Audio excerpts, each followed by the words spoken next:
जय श्रीराम, हर हर महादेव. मी सचिन पाटील.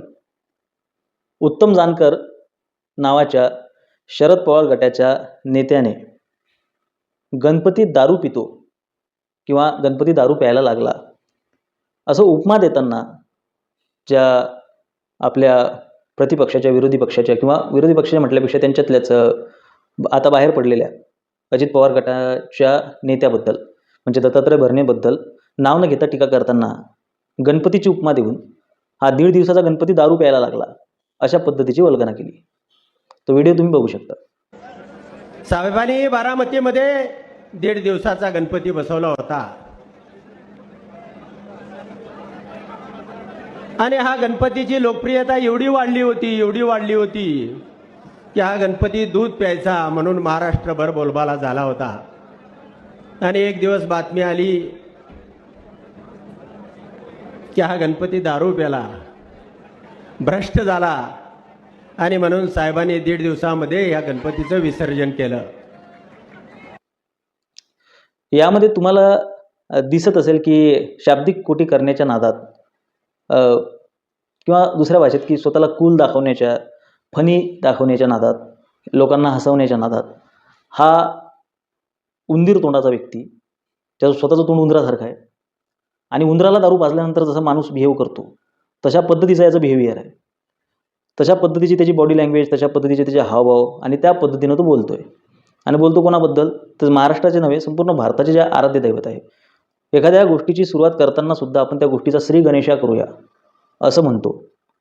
म्हणजे ओम नमोजी आद्या वेद प्रतिपाद्या देवा तुची गणेशू सकळमती प्रकाशू किंवा ओंकार प्रधान रूप गणेशाचे असं माऊली ज्ञानोबा जगद्गुरू तुकोबारायांनी ज्या गणपतीची थोरवी वर्णिली आहे अशा गणपतीबद्दल हा थोबाड उचकटून बोलतोय. प्रश्न हा नाही आहे की हा बोललाय ना आता मी येऊन याला शिवीगाळ करणार आणि बस जैसे थे. इतकं सोपं प्रकरण नाही आहे हे की बाबा त्याला बोलायचं होतं एकाला आणि त्याने गणपतीचं नाव घेतलं आणि गणपतीची उपमा दिली, असं नाही आहे. असं असूच शकत नाही.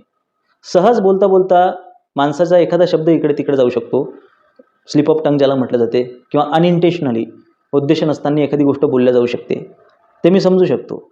पण शरद पवार गट, राष्ट्रवादी काँग्रेस यांच्या बाबतीत असं होत नाही, असं होऊच शकत नाही. मनात खोलवर आतमध्ये हिंदू देव, हिंदू देवी, हिंदू धर्म, हिंदू शास्त्र, हिंदू पुराण यांच्याबद्दल जो तीव्र सनक आणि जो तीव्र तिरस्कार ह्या लोकांच्या रक्तात भिनलेला आहे, शरद पवार गटाच्या लोकांच्या रक्ताच्या खोल आतमध्ये जो तीव्र हिंदू द्वेष भरलेला आहे, जो का यांना पाजल्या जातोय का ह्यांच्यात इंजेक्ट केला जातोय हा खूप मोठा प्रश्न आहे. याचं मी तुम्हाला एक उदाहरण देतो. मी संभाजी ब्रिगेड का सोडली? मी संभाजी ब्रिगेडमध्ये होतो, मी खूपदा सांगितलेलं आहे. मी 17-18 वर्षाचा असेल आणि त्याच्या आधीपासून वर्ष 16 पासूनच मी, आमच्याकडे एक पद्धतच होती की पाटील म्हटला की मराठा समाजाचा व्यक्ती तो संभाजी ब्रिगेडमध्येच असायचा. तो कार्यकर्ता असा आपोआपच तो संभाजी ब्रिगेडच्या कार्यक्रमांमध्ये जायचा. मिटकरी खूप यंग आणि खूप नवीन नवीन वक्ता तेव्हा आम्हाला बघायला मिळायचं आणि मिटकरींची भाषणं मी स्वतःशी लाईव्ह बघितलेली आहेत. आणि आमच्याकडचंच व्यक्ती आणि काही खूप काही मोठा सेलिब्रिटी वगैरे नाही, आमच्यात उठणारा बसणारा. तर अशा त्या वातावरणात मी असताना ब्रिगेडचे सगळे विचार मला पटायचे. मी पण नास्तिकच होतो. पण ब्रिगेडचा सगळ्यात महत्त्वाचा आणि खटकलेला जो दोष आहे तो काय होता मला, की आमच्या वेळेस आमचं एक सिनियर होतं, वयानं सुद्धा आणि क्लासमध्ये सुद्धा, आणि मी कॉलेजला होतो तेव्हा. एक गोष्ट मला वारंवार संभाजी ब्रिगेडची खटकत होती, वारंवार खटकत होती. मला घरातून एक संस्कार भेटला होता की वंदू नये तर निंदूही नये. एखाद्या गोष्टीची, एखाद्या विभूतीची तुम्ही वंदना करू शकत नाही, त्याची पूजा अर्चा करू शकत नाही, तर त्याची निंदा, टीका, मस्करीसुद्धा करू नये असं माझी आई मला सतत सांगायची. कारण की कोणाच्या तरी भावना, श्रद्धा तिथे जुळलेल्या असतात आणि जेव्हा श्रद्धेचा विषय येतो तेव्हा कोणाचीही श्रद्धा दुखावण्याचा आपल्याला अधिकार नाही आहे. यामध्ये जर सांगायचं झालं तर तुम्ही बघा, मी इस्लामवरही तेव्हाच टीका करतो किंवा मुसलमानांवरही मी तेव्हाच टीका करतो जेव्हा विषय आपल्या स्वत्वाचा असतो. विनाकारण उगीच ख्रिसमस आली म्हणजे 2 खेळे ठोकल्यानंतर मान टाकणारा तुमचा देव वगैरे असं मी कधीही करत नाही, कधीही बोलत नाही आणि ते करू नये. एक मोठी व्यक्ती मला सांगून गेली की धर्म तिथे तिरस्काराला जागा नाही. धर्म तुम्हाला धर्मरक्षण करायला शिकवतो, स्वधर्माची रक्षा करायला शिकवते आणि आत्मसंरक्षण करायला शिकवतं. आपल्या स्वतःचं आणि स्वधर्माचं, आपल्या आप्तपरिवाराचं, आपल्या कुटुंबाचं, आपल्या पर्यायाने देशाचं संरक्षण करायला आपल्याला आपला धर्म शिकवतो. परित्राणाय साधूनां विनाशाय च दुष्कृतां धर्मसंस्थापनार्थाय संभवामि युगे. ईश्वरही तेव्हाच अवतार घेतोय. तो तिरस्कारातून कुठल्या धर्माला खाली दाखवण्यासाठी नाही. स्वधर्मे निधनम श्रेया परधर्म भयावह. जो ज्याचा क्षात्र धर्म असो किंवा कुठलाही धर्म असो, त्याच्या वर्ण आश्रमानुसार त्याला नित्य नैमित्तिक कर्म जी आलेली आहे चालून, ज्याला त्याला प्रत्येकाला स्वधर्माचं रक्षण करण्याचा अधिकार आहे. स्वधर्म इथे मी जे बोलतोय ते केवळ हिंदू धर्माबद्दलच बोलतोय. बाकी रिलिजन आणि मजहब आहेत. पण ज्याची त्याची आपापली मान्यता असते, त्या मान्यतांवर बोलू नये, टीका टिप्पण्या करू नये जोपर्यंत त्याचा तुम्हाला काही त्रास होत नाही. अशी एक धारणा माझी खूप लहानपणापासून होती. पण आमचा जो हा सिनियर होता तो बसलेला होता एकदा आणि गजानन महाराजांचा फोटो, आम्ही केश कर्तनालयात म्हणजे हेअर सलूनमध्ये बसलेलो होतो. तिथे गजानन महाराजांचा फोटो लावलेला होता आणि त्याने अत्यंत घाण, अश्लील, अश्लाघ्य टिप्पणी त्याने केली गजानन महाराजांवर. तर तिथे गजानन महाराजांचे जे काही मानणारी लोक होती ती दुखावल्या गेली. आता हा असा होता, हा तेव्हा भाई टाईपचा होता.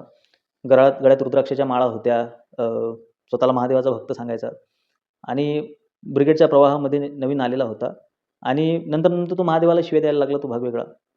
आमच्या इथं अशा बऱ्याचशा मी घटना बघितल्या की बाबासाहेब पुरंदरेंच्या जाणता राजाचा कार्यक्रम घेणारी लोकच नंतर बाबासाहेब पुरंदरेंना शिव्या द्यायला लागली. पुढे त्यांचं काय झालं, कसं झालं हे इथं सांगण्यात अर्थ नाही. आज हा व्यक्ती ज्याच्याबद्दल मी सांगतोय हा सुद्धा गांजा ओढून पडलेला असतो. खूप मोठ्या परिवारातून येतो, परिवाराचं नाव खूप मोठं आहे, आमचं नातेवाईकच. खूप मोठं नाव, खूप मोठं हे. पण आजीवन काय करायचं, तर फक्त देवी देवता धर्म याच्यावर टीका करायची. त्यानं आयुष्यात दुसरं काही केलं नाही. तर हा बहाद्दर तिथं बोलला आणि तिथं बरीच लोकं दुखावली गेली. त्यामध्ये मी सुद्धा होतो. मी काही गजानन महाराजांचा भक्त नव्हतो, मी काही मानणारा नव्हतो, मी तर नास्तिक टोकाचा. तरी सुद्धा मला ती गोष्ट खटकली. कारण की जेव्हा तुम्ही नास्तिक म्हणवता स्वतःला, तर नास्तिकतेचा अर्थ आहे, समजा मी एखाद्या गोष्टीवर विश्वास ठेवत नाही, तर मी विश्वासच ठेवत नाही ना. त्याला निंदा करायचा मी पण विषय येत नाही ना. समजा माझा विश्वास नाही आहे देवी देवतांवर किंवा कशाही कुठल्याही गोष्टीवर, तर मग मी त्याच्यावर निंदा पण करायला काही त्याचा चान्स नाही ना, काही गरज नाही आहे, काही आवश्यकता नाही आहे ना त्याची. मी माझ्या विश्वासावर चालतोय. तिरस्कारावर मी कसा काय चालू शकेल? कुठल्याही गोष्टीचा इतका जीव घेणं, दुस्वास करणे, काय त्याचा संबंध काय आहे?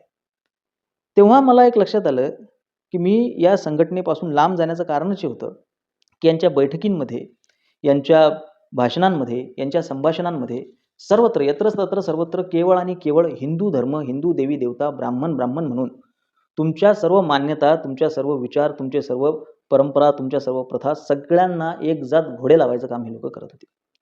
आणि आजचं जे संभाजी ब्रिगेडचं स्वरूप आहे हे खूप सॉफ्ट आहे, माइल्ड आहे. तेव्हाचं संभाजी ब्रिगेड हे भयंकर होतं, भयंकर. म्हणजे माऊली ज्ञानोबा राय म्हणू नका, स्थानिक तिथले देवी देवता संत वगैरे म्हणू नका, तळेगाव दाभाडेला ह्या लोकांनी एकादशीला मटणाची पार्टी केलेली आहे.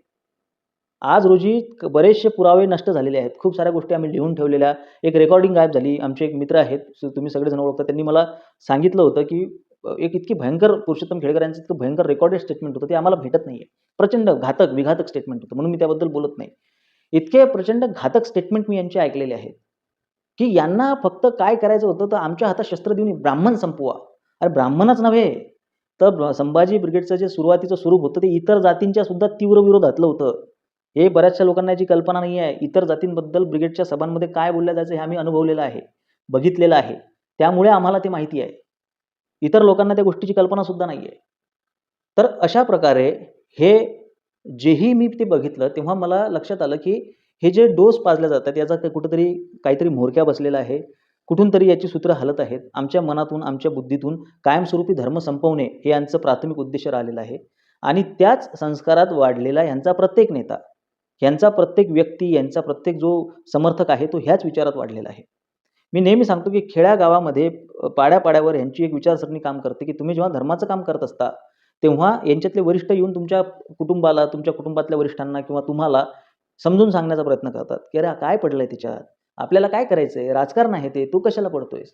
पण हीच गोष्ट तुम्ही त्यांना म्हणा की काय काका काय पडलंय याच्यात, राजकारण आहे ते, तुम्ही कशाला पडताय, आम्ही आमचा देव धर्म करतोय, तुम्हाला काय चालतंय, तुम्ही कशाला. तेव्हा तो तुमच्या थेट वाकड्यात शिरणार, तेव्हा तो त्याची ताकद, पावर दाखवायला लागणार तुम्हाला. एक भ्रमाचा भोपळा तयार केलाय त्यांनी.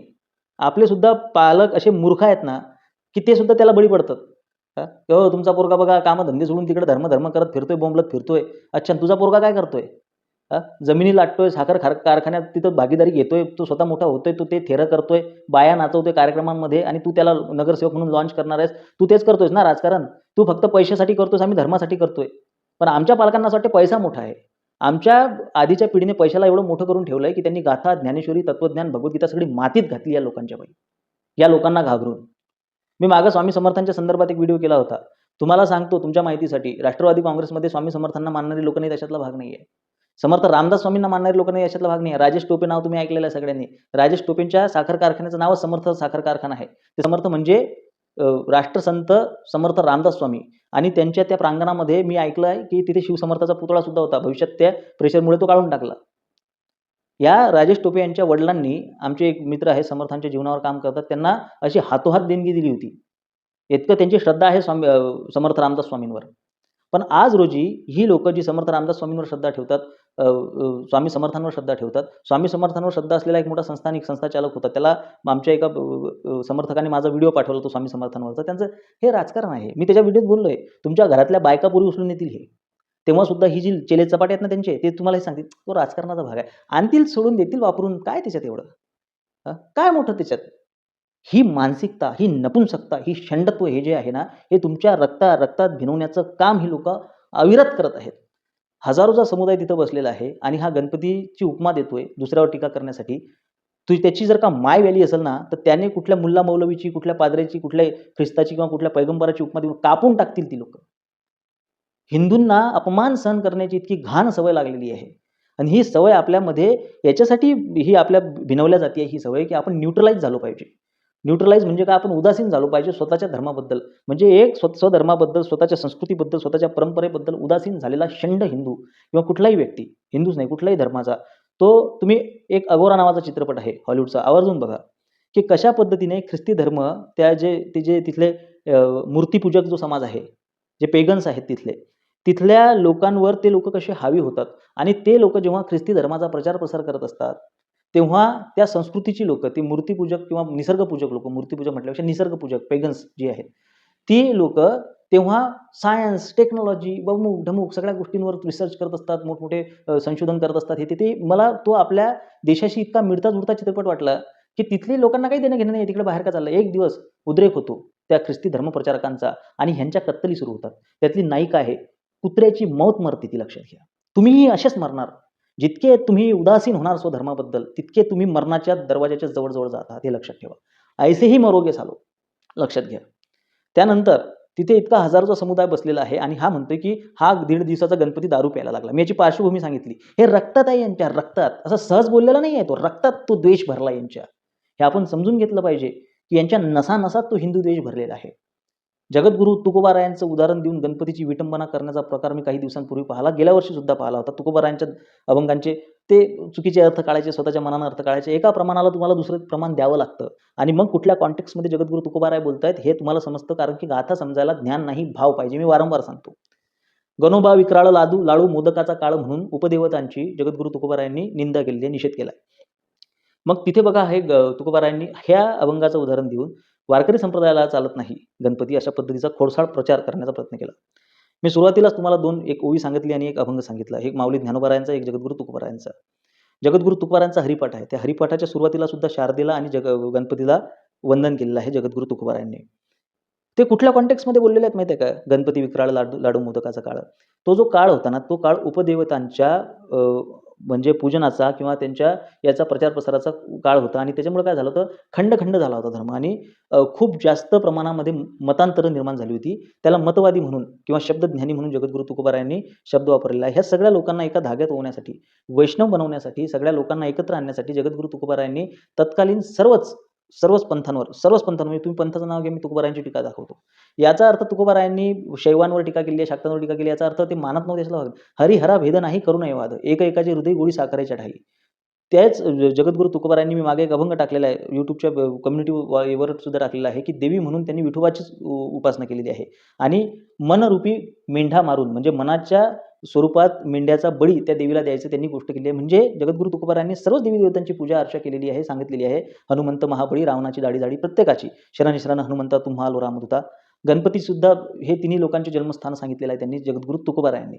त्यामुळे त्या उपदेवता, तेव्हाची पंथ, तेव्हाची परिस्थिती आणि त्यामुळे काय व्हायचं, मी सौर असो, गाणपत्य असो किंवा शाक्त असो, शैव असो, अवधूत असो, या संप्रदायांच्या प्रभावामुळे काय व्हायचं, की त्याचं मूळ तत्त्वज्ञान जे आहे, ते मूळ तत्त्वज्ञान कुठेतरी बाजूला राहायचं आणि ऐसे कैसे झाले बंधू कर्म करुणी म्हणती साधू, अंगा लावणी राखट डोळे झाकुनी करती पाप, जे आजही होतंय ते त्या काळातही व्हायचं. आणि ते मूळ तत्त्वज्ञानापासून लांब असलेले हे जे त्यांचे जे प्रतिनिधी असायचे त्या त्या पंथाचे, ते समाजाची दिशाभूल करायचे. त्या दिशाभूलीच्या विरोधामध्ये जगद्गुरू तुकोबारायांनी बऱ्याच ठिकाणी मर्याई मेसाई ते वगैरे किंवा सेंदरी हिंदरी दैवते कोण पूजी भूते किते अशा पद्धतीच्या अभंगांच्या रचना केलेल्या आहेत. त्यासाठी तुम्हाला तुकोबारायांचा भाव समजून घेणं गरजेचं आहे. तुमच्यासारख्या शेळपट लोकांकडून, मूर्ख बावळट लोकांकडून तो भाव समजणं आम्हाला अपेक्षित नाही. ज्या ज्या मूर्खांनी गणपतीची निंदा वारकरी संप्रदाय करतो किंवा निषेध करतो, असं ज्या ज्या मूर्खांनी लिहिलंय त्यांना हा व्हिडिओ आवर्जून दाखवा. तर महत्त्वाचा विषय इथे असा आहे, की ज्या पद्धतीने हे माज करत आहेत. आता काल परवा जितेंद्र आव्हाडचं स्टेटमेंट आहे, की रामनवमी आणि त्या याच्यामध्ये हनुमान जयंती हे साजरेच याच्यासाठी केल्या जाते, की दंगली व्हावेत. अरे दगडफेक होतीये त्या मोहरमच्या जुलूसमध्ये, त्या ईदच्या कार्यक्रमांमध्ये. तिथून सुद्धा ते लोकं दगडच मारतायत. कुठलाही कार्यक्रम असो, हिंदूंचं हे असो, मिरवणूक असो, त्याच्यावर दगडं, त्यांची स्वतःची मिरवणूक असली की दगडं घेऊन जातात आणि कुठेतरी दगडफेक करतात. त्यांना आज बांगलादेशमध्ये काय परिस्थिती आहे, की दुर्गा उत्सवावर सुद्धा त्यांनी जिझिया लावलेला आहे. हे सगळ्यांना माहिती आहे. ती वृत्ती काय आहे, ती प्रवृत्ती काय आहे आणि कोणाची आहे हे सगळ्या जगाला माहीत असताना हिंदूंच्या माथ्यावर खापर फोडायचं आणि हिंदूंना परत आतंकवादी म्हणायचं, ही जी मानसिकता जी पेरल्या गेलेली आहे हिंदूंच्या देवी-देवतांच्या धर्माच्या सण उत्सवाच्या विटंबनेची, हे अत्यंत घातक आहे, मारक आहे. येणाऱ्या निवडणुकीत त्यांना फटका बसणं याच्यासाठी गरजेचं आहे, की हा माज मोडला पाहिजे. आज ही जर का टीका भाजपाच्या एखाद्या नेत्याने केली असती, तर त्याचा याच्यापेक्षा दुप्पट समाचार घेतला असता मी आणि माझ्यासारख्या कित्येक लोकांनी. हे सगळ्यांना माहिती आहे. निदान भाजपाचे समर्थक जे आहेत ना किंवा निदान जे भाजपाची थोडीफार बाजू घेतात, ती लोकं सर्वांवर सारखी टीका करण्याची क्षमता ठेवतात.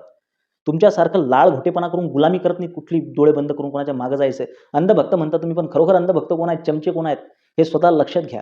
काय करतोय आपण? आपला एक नेता त्या व्यासपीठावरून तुतारीच्या तोंडाची मुतारी करून ज्या पद्धतीनं हिंदू देवतेबद्दल जो घाण बोलतोय, ओकतोय तिथं, त्या लोकं जर का त्याचीच बाजू घेऊन जर का त्याचीच हे मांडत असतील, की नाही त्यांना असं म्हणायचं, अरे हिम्मत कशी होते? हिम्मत कशी होते? गणपती दारू पीत होता, तर मग त्याचा हे गणपतीच तुला कसं काय सुचलं? उंदीरच तुला कसं काय सुचलं? गणपतीचा उंदीरच तुला कसं, तुला दुसऱ्या उपमा सापडल्या नाहीत? काय आम्ही विनोदी आहोत आणि काय बाबा त्याचा बाज आणि त्याला असं वाटतंय ते, की बाबा मी काय करतो आणि काय नाही. 2 रयपट्या कानाखाली मारायच्या लायकीचा माणूस तो उंदीर तोंड्या. त्याला तिथं फक्त त्याला ते देवी-देवतांची टीका-टिप्पणी करण्यासाठी तिथं उभं केलेलं आहे. हे हिंदूंनी समजून घेणं गरजेचं आहे. ही चाल लक्षात घेणं गरजेचं आहे. तुम्हाला न्यूट्रलाइज केलं जातंय. माझे विचार पटत असतील तर सहकार्य असू द्या. धन्यवाद. जय श्रीराम. हर हर महादेव.